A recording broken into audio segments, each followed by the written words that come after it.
Doing? Are you warm enough out here or what? I'm praying for cloud cover. We'll see what happens. You guys get enough to eat here at the fair so far? Okay, I'm going to stimulate your appetite during the show here. You'll be back out there, let me tell you. Anyway, guys, well, welcome to Oklahoma State Fair. And my name's Jonathan Wood. I travel all over the United States with my wife, Susan.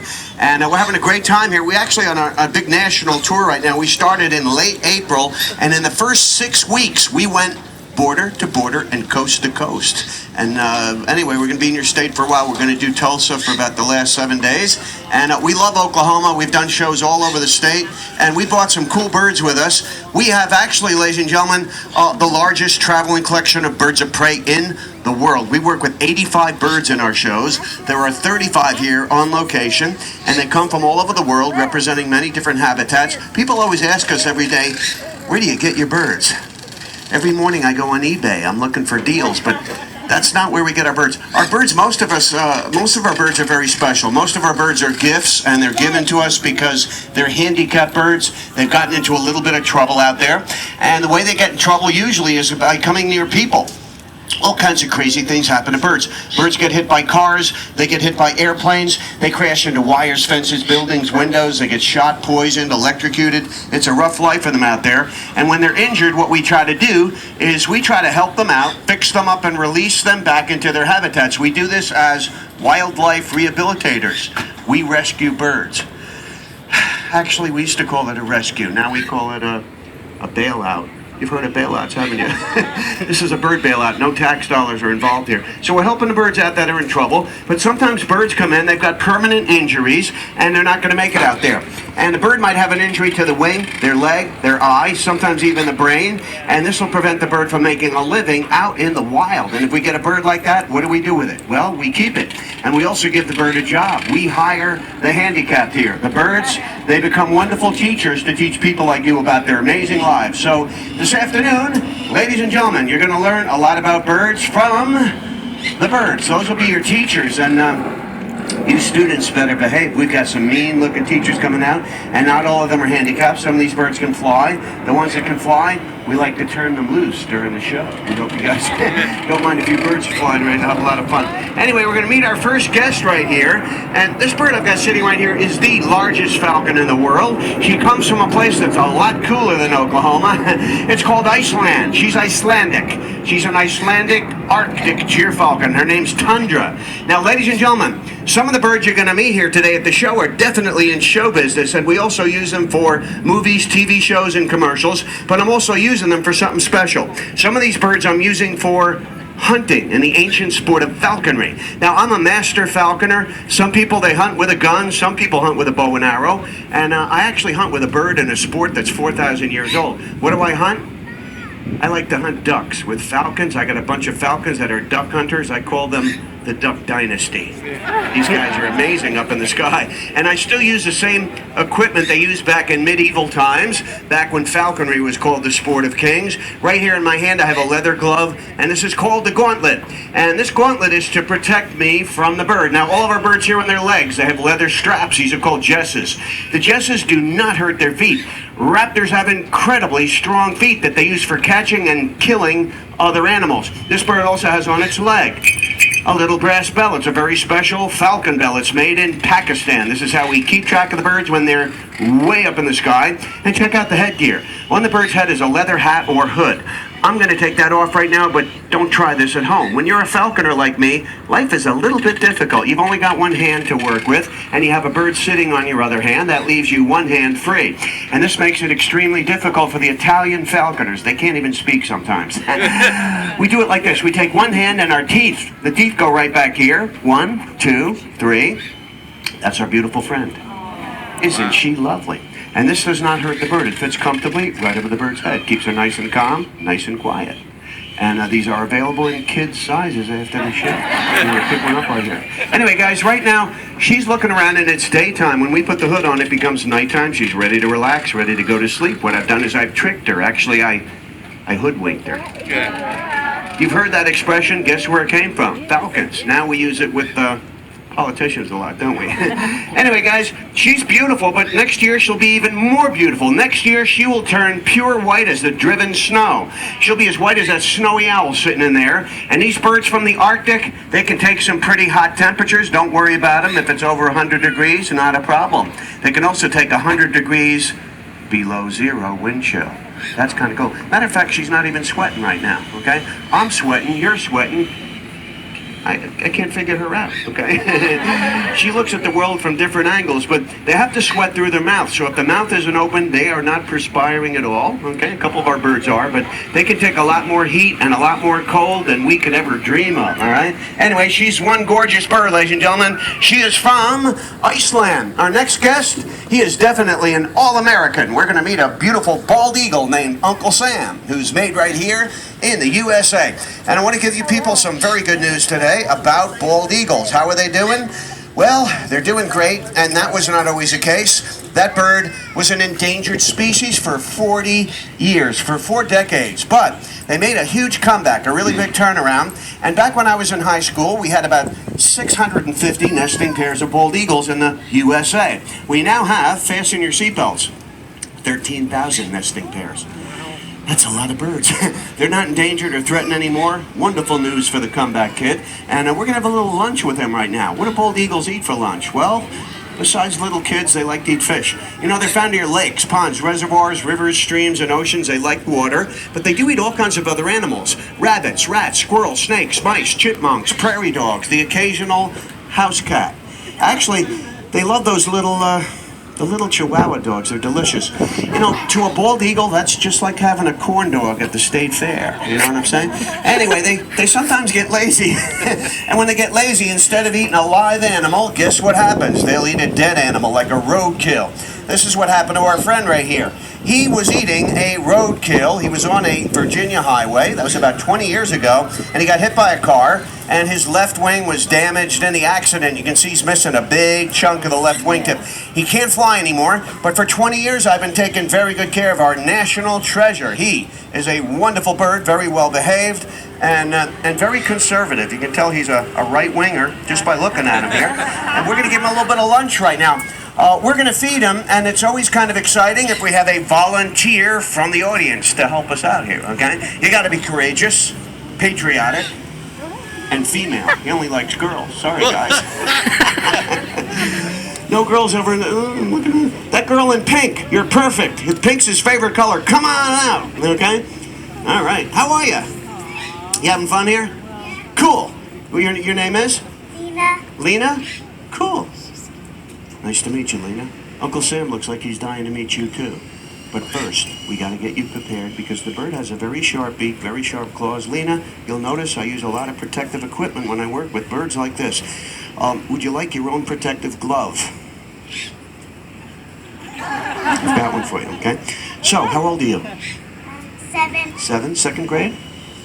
First grade. Second grade? Cool. How come you're not in school today? Playing hooky a little bit? That's cool. I want to ask you a question, honest answer. You ready? Do you like school? Okay. Honest answer. I used to hate school when I was your age, but now I love school. You know why? Why? They pay me big bucks to go to school. Isn't that cool? Now put your right hand in there and follow me into the raptor zone, Lena. We're going to have a lot of fun here. What are we having for lunch here? We're having some steak. No need to throw it on the grill. He likes it raw, so come right back here, Lena. Okay? I'll give you something to step on here. Step right up on here. Okay? Now hold this steak by the very end of your fingertips. Make sure the fingers don't stick out too much. You see the sharp yellow beak with the hook on the end? That's where we're going to put the food, also known as the danger zone. We're going to be careful. We're going to go closer and closer and closer, closer, closer, closer, closer. I'm getting scared. Are you okay? You just fed an American bald eagle, Lena. You know what that means? You're a rock star. You see that crowd? They love you. Give her a hand, guys. She did great. And Lena, I'm going to give you a little present before we go back, okay? I travel all over the United States. We are sponsored by Nikon. You've heard of Nikon. They make great cameras. They also make binoculars for bird watching and for hunting. They make spotting scopes, rifle scopes, you name it. And I took a really cool picture of this bald eagle sitting in front of this flag with my Nikon camera, looking really sharp. If anyone wants a neat poster after the show, they're only $3 over here. But Lena, you get one for free. I hope you're proud to be an American today. Give her a hand, guys, one more time.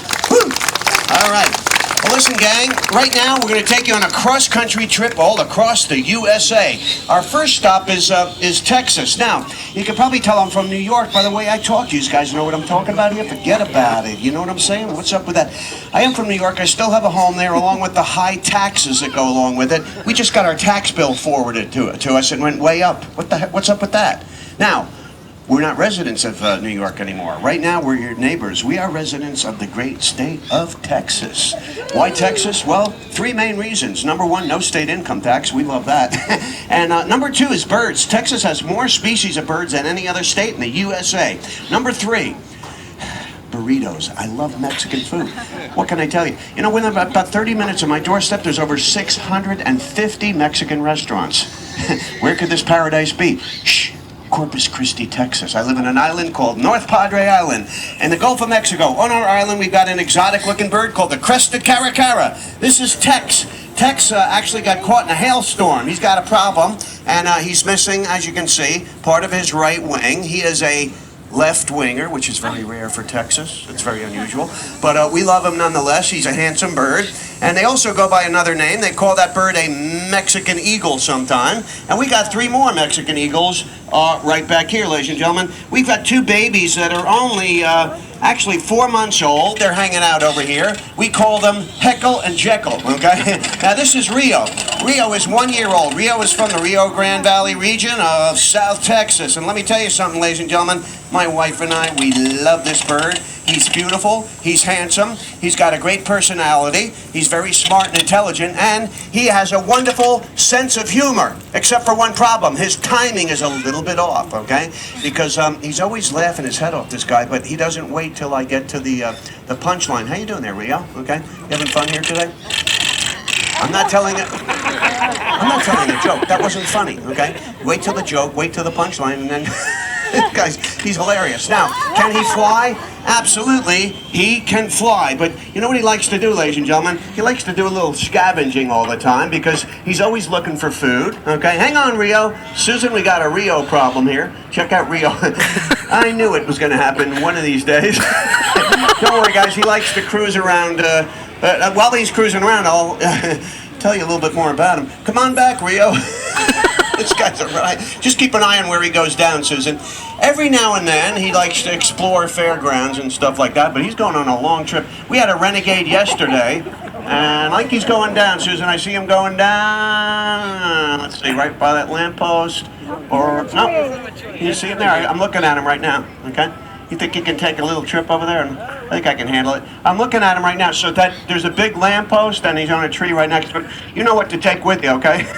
Anyway, I kind of fumbled him. I was trying to do something weird with him, and he got. But anyway, guys, that's her. He's a nice bird, isn't he? In the meantime, I'm going to show you. I'll have to take over my wife's role here, but I want to show you a couple of cool vultures we got with us. We're going to start with a vulture from South America, and this is a yellow-headed vulture, and his name is Pinhead. Pinhead's quite famous, and he just spent, I guess it was about 4 months in New York City. This bird was in a Broadway play. Can you imagine that? He had his own dressing room. Who's going to share a dressing room with a vulture? We got to be honest. He had his own dressing room. He had his own trainer. He had thousands of fans, and now he's wondering, what am I doing here at this hot, sweaty state fair? What happened to my career? It was going pretty good there for a while. Anyway, this is a yellow-headed vulture. You're unlikely to see one of these guys in your state, ladies and gentlemen. But we have another vulture coming out here, and this is BB. BB stands for Black Beauty. This is a black vulture, and BB is real popular with the goth chicks. They love this bird. Bird's like a rock star. And I also like BB too, except BB has a few issues. One of the issues is... this bird's trying to eat me lately. That's not nice. I told you to wait till I'm dead. I have nothing in there. Nothing in my pockets today. Zero. Okay? That happens to be my heart in there. You really... One of these days she'll pull a beating heart out of my pocket. That's going to freak out the audience. Now, BB really likes ladies. Any of you ladies want a vulture experience here today? This is a lot. Come on up, okay? This is a lot of fun. What I need you to do is is lie down and play dead. I'm just kidding. Now take your hand, hold it like this, make a big hole there, bring it right up to that sharp beak. We're going to do a little investigating, a little probing. Isn't that the weirdest thing you've ever felt there? Now, he won't hurt you. You know why? You're not dead yet. If you were dead, the fingers would have disappeared like shrimp cocktail. But this bird can smell that you're not dead. That's a good thing. What they're doing up in the sky when they're soaring, they're not looking for a roadkill. They can smell a dead deer 5 miles away. If it's covered with maggots, that's a bonus. They love maggots, kind of like having grits for breakfast. Although they're moving grits, okay? You ever eat grits? Okay, well, try them sometime. Wasn't that a wonderful experience? Have a seat there, okay? We got some hawks back here, guys, a whole bunch of them. And we got one right back here with a red tail. That is a bird called the red-tailed hawk. I'm sure you've heard of it. And they're found all over the country. They hunt near busy highways, and they get hit by cars. This one got hit by a car, broke his wing, and broke his leg, unfortunately. He's got a bunch of steel holding him together there, but that's Rocky, our red-tailed hawk. And then we have, way up on the top perch, a bird called the Harris hawk. And Harris hawks are found in Arizona, Texas, New Mexico, and Southern California. And we got a couple Harris hawks warming up in the bullpen right now, so we're going to meet them as well.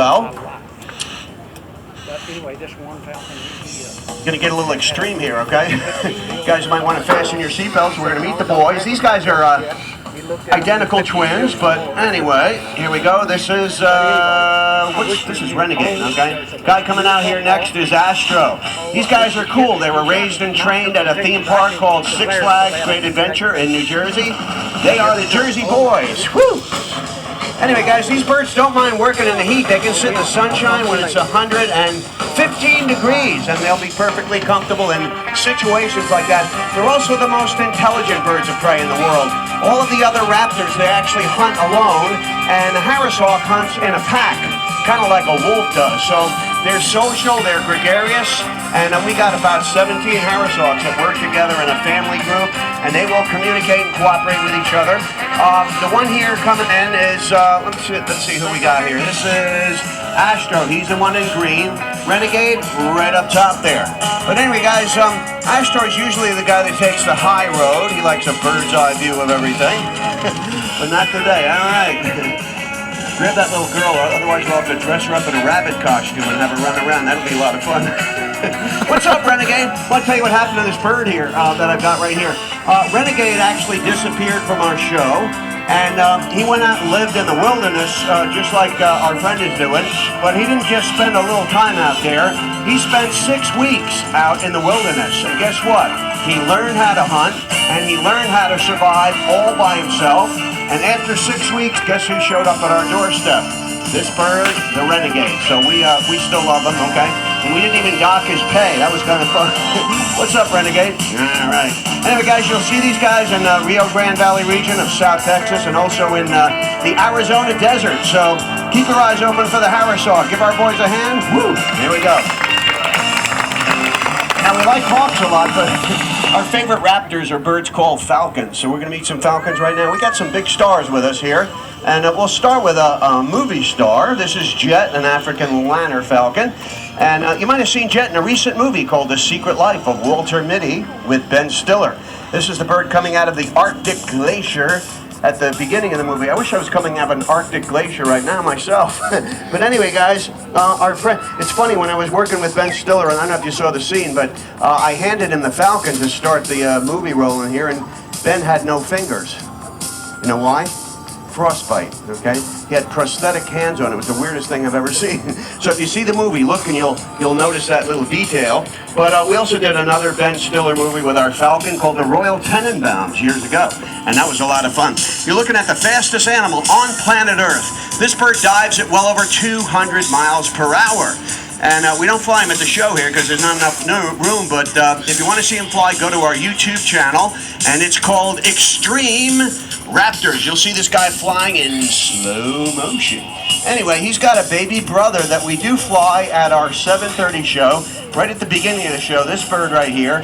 And this bird's incredible. He's our best flyer. He dove over the crowd at over 100 miles an hour a couple days ago, and he flew about 3 miles in a pattern all over the fairgrounds. So anyway, it's a lot of fun. If you're around late, we actually fly him right about 7:25 because it gets a little bit dark. But guys, right now I want to show you people a raptor rock star. we have a species of falcon here that disappeared from the USA. And that was back in 1951. The entire species vanished, and they were extirpated, and they were missing, and they were gone for a half century, which is 50 years. And now, guess what? They're back. But they're only found in one state, Texas. This is a bird called the Aplomado falcon. We got one coming out of the Midway right now. Woohoo! Here comes our Aplomado falcon. Her name is Matagorda. And she's named after Matagorda. Sorry, guys, you look sleepy. I thought I'd wake up there. Her name is Matagorda. She's named after Matagorda Island, which is in Texas. That's in the Gulf of Mexico. She's a real sweetheart. You'll notice all of our falcons have an interesting feature. Every one of these birds has a stripe under their eye. It's called the Mallard stripe. And that is there to reduce the glare from the sun. It works great on days like this. And you guys have seen football players doing that trick, haven't you? A little bit of makeup there. Guess where they learned that trick? From the Falcons, not the Atlanta Falcons, the real Falcons. Anyway, we got a couple more Falcons back here, but right now, we're going to meet some of the birds that work the night shift. We got some owls to show you. I'm going to tell you who they are, where they come from, and what they do. Way over in the far left pen there on the ground, ladies and gentlemen, is a bird called the snowy owl. That bird comes from the North Pole. And his name is Snowman. You might know him as Hedwig. He's actually one of the original Harry Potter gang, and he worked with Daniel Radcliffe when Daniel was really small. But anyway, guys, that bird can obviously withstand some really cold temperatures, so we're happy to have our friend here today. But we also have a cool bird called the barn owl here. We got two barn owls. One of them's a young baby, and then there's Soren. And Soren is a bird that we raised to promote the movie The Legends of the Guardians of Ga'Hoole for Warner Brothers Pictures about 7 years ago. What's up, Soren? Want to come out and say hi? Okay. Soren is cool, and all of our owls, they have an interesting face. Their face is shaped kind of like a dish. It's designed to pick up sound waves. So this bird actually, ladies and gentlemen, uses its entire face to pick up sound, and it works really well. We use a piece of skin, they use their entire face. Now, normally I'm working with my wife on this bird, so I'm going to do something tricky. I'm going to turn off I'll show you how this bird can find me. I'll turn off my sound system, I'll use my wife's whistle, and I'm going to go behind the bleachers, and I'm going to try to pop up out over where that crowd is, and we'll see if the bird can find me. Sound like a plan? Okay. Let me just put the bird here. Let me turn off.